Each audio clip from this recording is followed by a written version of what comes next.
행복한 미래를 준비하는 미래예보. 안녕하세요. 미래캐스터 황준원입니다.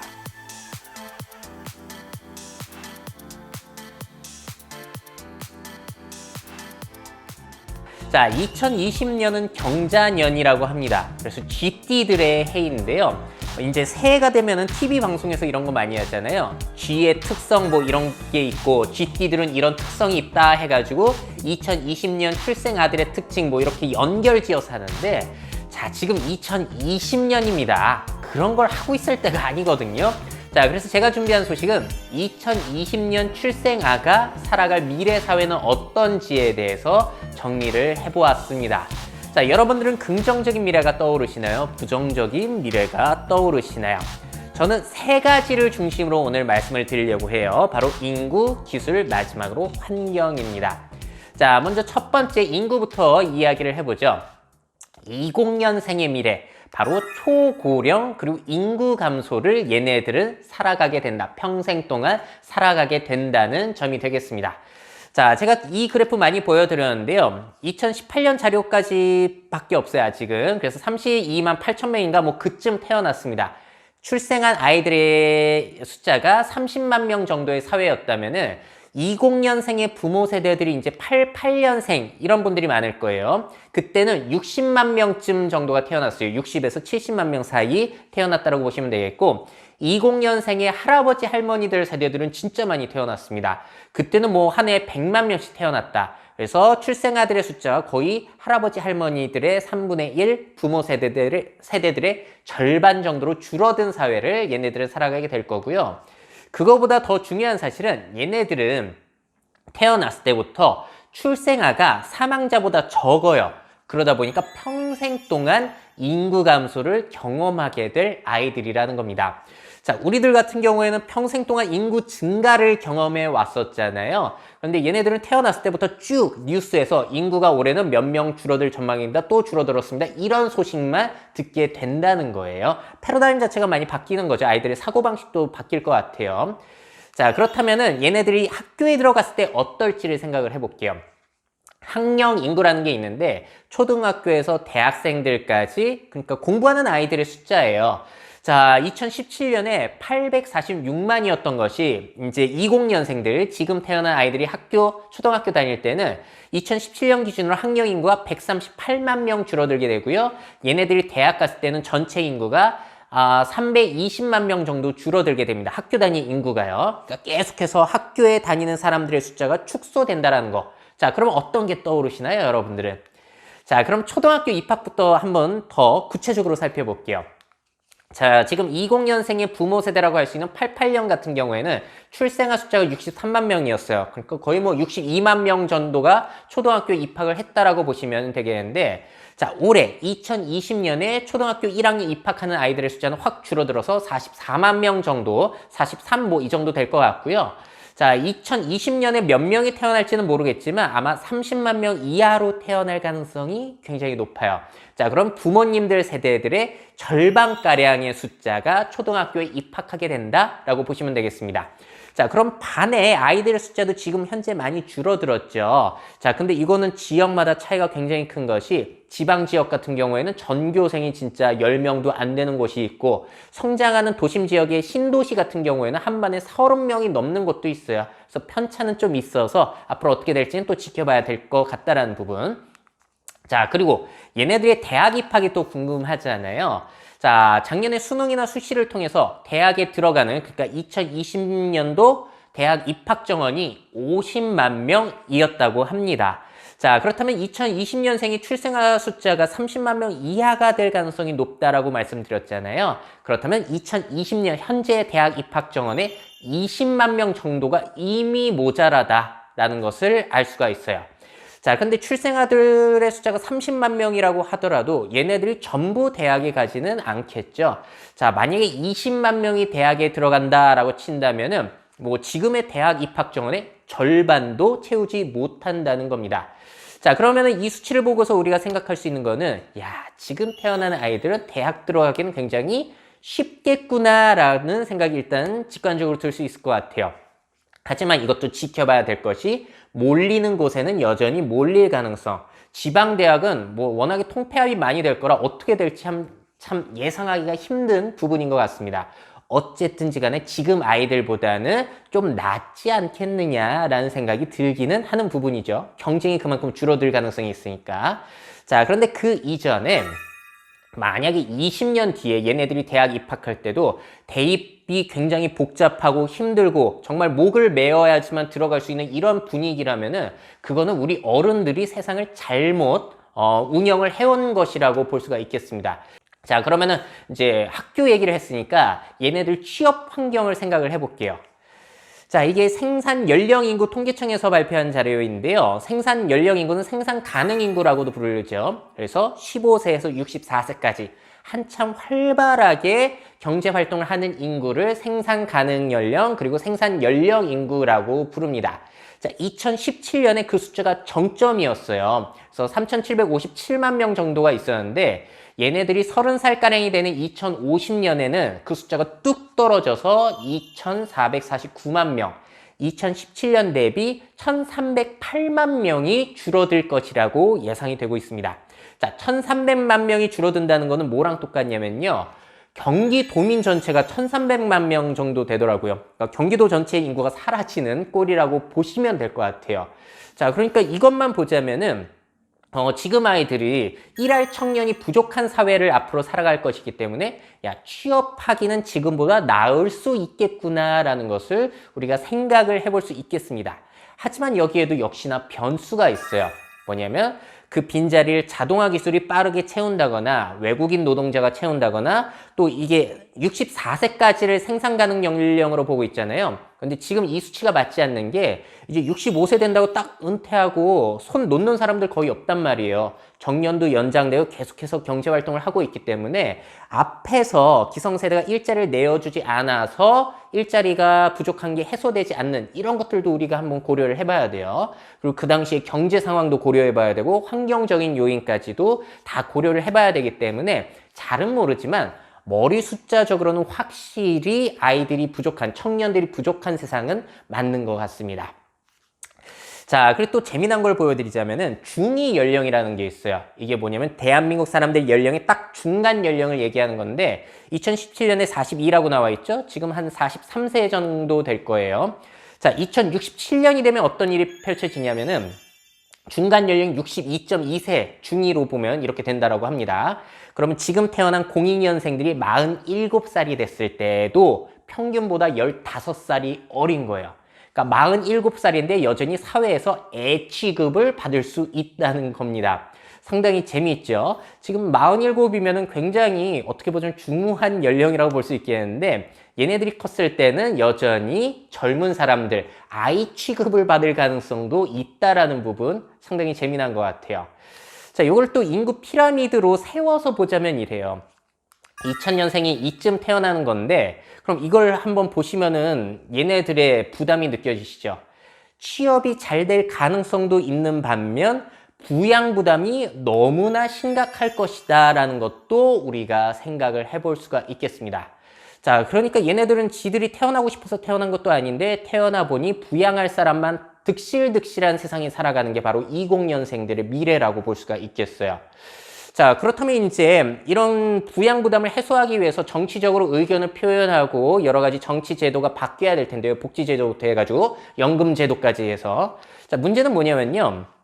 보세요. 20년생보다 나이가 많은 사람들을 보시면은 이렇게 사람들이 엄청나게 많은 반면 20년생 동생 세대들 그리고 투표권을 가진 만 19세 이상 세대들은 이 정도밖에 되지 않습니다. 자, 그렇다면 정책을 결정할 수 있는 그 비중은 누구에게 있느냐? 정치 권력은 누구에게 있는가? 여전히 위의 세대들에게 있다는 거예요. 그 위의 세대들의 정치는 다 누구냐면은 지금의 30대, 40대, 50대 이런 사람들이라고 보시면 되겠습니다. 그러니까 이들이 늙어갔을 때도 여전히 사회의 다수를 차지하고 있는데 그렇다면 여러분이 정치인이라면은 어떠한 정책을 공약을 내놓으시겠어요? 복지, 노인들의 복지에 대한 것들을 포퓰리즘을 해서라도 막 얘기를 해야지 투표권을 받을 수, 표를 받을 수 있는 거잖아요. 그렇게 되면은 청년들에게 뭔가 투자를 해야 될 기회 자체가 많이 줄어들 수도 있습니다.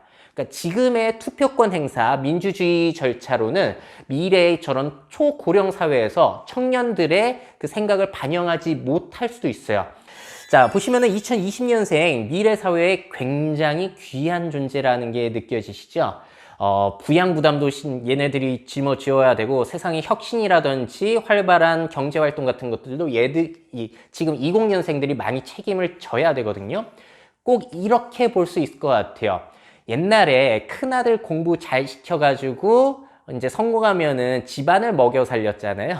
그런 것처럼 마치 지금의 20년생들은 소년, 소녀가장의 모습을 하고 있는 것이 아닌가라는 생각이 들기도 합니다. 반면에 굉장히 존중을 받을 수도 있을 것 같아요. 사람 자체가 귀해졌으니까. 자, 그런데 문제는 만약에 능력 있는 청년이 한국에 남을 것인가, 능력이 있다고 하더라도 과연 내가 정말 세계에서 나의 재능을 펼칠 수 있는 재능을 가지고 있다면 한국에 있을까요? 아니면은 돈 잘 주는 뭐 다른 나라에 가서 재능을 펼치고 있을까요? 자, 이런 것들도 생각을 해볼 수도 있어요. 그래서 이들이 한국에서 정말 잘 만족하면서 살 수 있게끔 부당한 대우를 받지 않게끔 하는 것들은 지금 우리 세대들이 계속 가꾸어 가야 되고 양보해 주어야 되는 그런 부분들이 아닐까라고 생각이 듭니다. 다음에는 기술이 어떤 영향을 미치는지. 자, 지금 20년생들의 특징은 이거예요. 태어났을 때부터 스마트폰과 AI가 존재했다. 우리 때는 그런 거 없었어요. 자, 그래서 Life in Smartphone. 얘네들은 아예 스마트폰 안에서 태어났을 때부터 살고 있죠. 자, 다른 말로 하자면 얘네들한테는 실제 세상만큼이나 가상 디지털 세상이 중요하다는 것이고 실제 세상과 가상 세상에 중첩된 세상을 살아가게 된다는 거예요.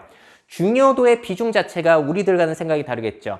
우리는 아무래도 상대적으로 실제 세상을 더 중요시하고 디지털 세상을 조금 폄하하는 경향이 있을 거예요.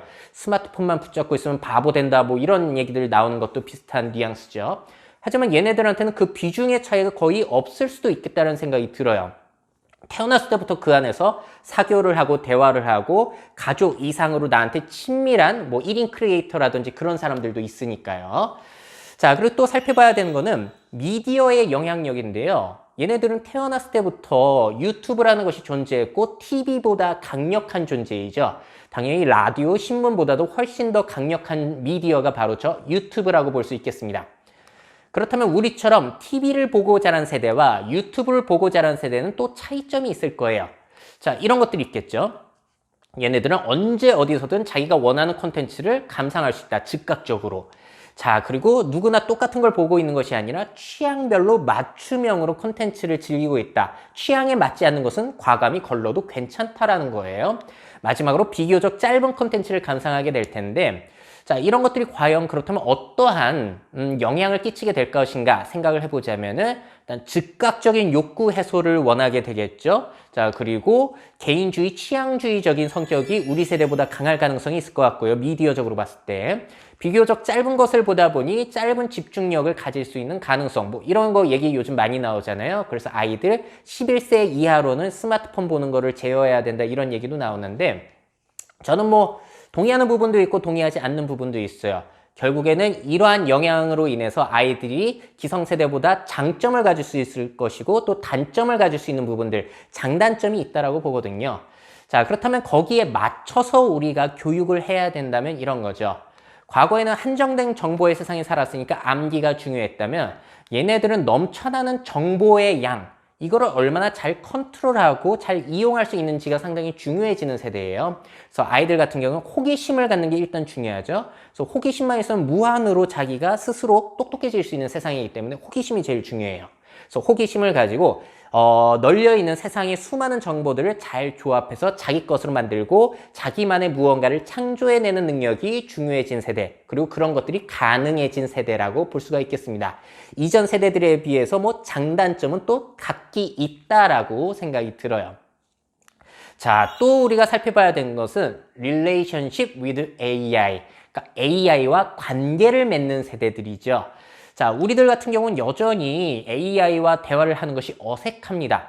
특히나 공공장소에서 시리야 뭐 해줘 뭐 이런 거 잘 못하시잖아요.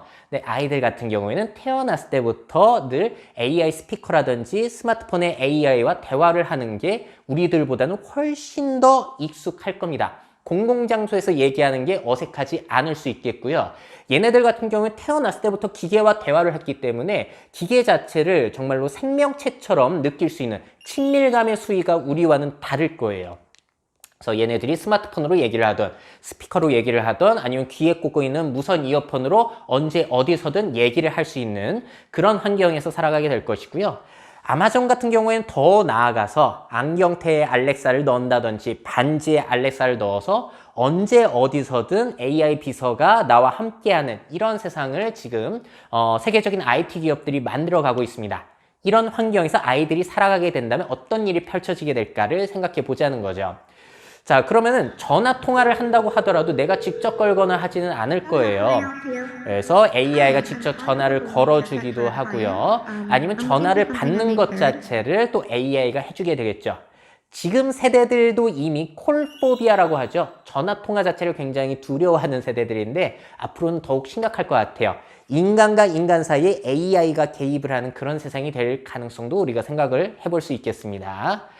자, 그리고 집에 들어갔을 때 가상의 AI 캐릭터와 내가 대화를 하는 것이 우리보다 훨씬 익숙하거든요.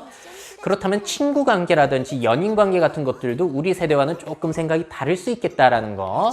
자, 그리고 얘네들이 뭔가 매체를 보더라도 거기에서 이야기하고 있는 존재가 사람인지 AI인지 구별이 안 되는 세상을 얘네들은 살아가요.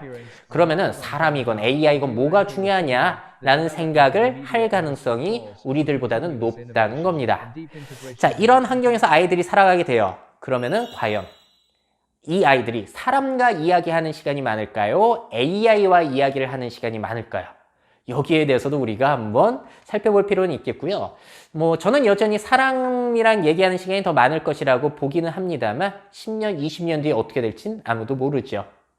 자, 그래서 여기에 대해서는 제가 한 2년 전에 Z세대는 무엇인가 그리고 AI 서비스가 아이들에게 미칠 영향이라고 해가지고 정리한 자료가 있으니까 여기를 보시면 좀 더 자세하게 제 이야기를 들으실 수 있습니다. 또 그 밖에 몇 가지 살펴보자면 20년생에게 운전면허증 필요할까요? 자, 지금 보시는 영상이 GM 크루즈의 자율주행 영상인데 아주 좁은 복잡한 도로에서도 저렇게 된다라고 홍보를 하고 있거든요. 물론 실제로는 굉장히 버벅거리고 실패하는 경우도 많다고 하는데 지금의 20년생 아이가 미래에 운전면허를 따야 된다? 그건 조금 어렵지 않을까 싶어요. 그런 환경이 되기는. 왜냐하면 지금도 저 같은 경우만 하더라도 고속도로에서 거의 운전을 하지 않거든요.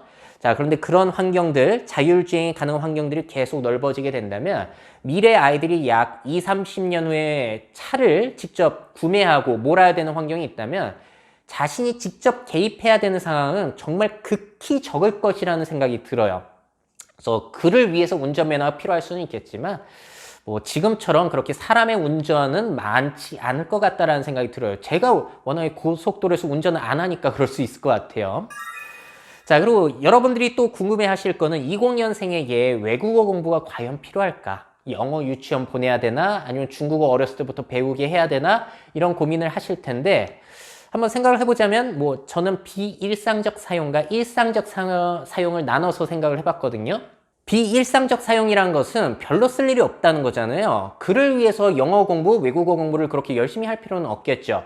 왜냐하면 이미 스마트폰 번역 기술이 너무나 발달해가지고 이제 세계 어디를 가든지 스마트폰을 통해서 대화를 하는 것이 익숙해졌잖아요. 스마트폰 꺼내가지고 얘기를 하면은 상대방도 당황하지 않는 외국인도. 그게 이제 우리에게 일상이 되고 있기 때문에 굳이 평소에 그렇게 말 많이 할 거 아니라면은 외국어를 배울 필요는 없겠지만 토트넘의 손흥민 선수처럼 선수들과 즉각적으로 의사소통을 해야 되고 이런 상황이라면은 아무래도 외국어를 직접 구사하는 게 훨씬 낫겠죠. 특히나 앞서 말씀드린 대로 우리 아이들이 전 세계에서 능력을 펼칠 수 있는 그런 아이들이 되는 게 저는 좋다라고 보거든요. 그러면은 세계에 나가서 세계 공용어인 영어라든지 아니면 인구가 많은 중국어 이런 것들을 해놓게 된다면 분명히 유리할 거라고 봐요. 그리고 한국에서 IT 기업에서 일한다고 하더라도 외국에서 또 고급 인력들이 계속 들어오게 될 텐데 그들과 자유로운 소통을 하기 위해서는 영어를 아주 편하게 구사하는 능력이 있다면 20년 후에도 괜찮지 않을까라는 생각이 듭니다. 그래서 한마디로 제 결론은 외국어는 배워도 괜찮고 안 배워도 괜찮다.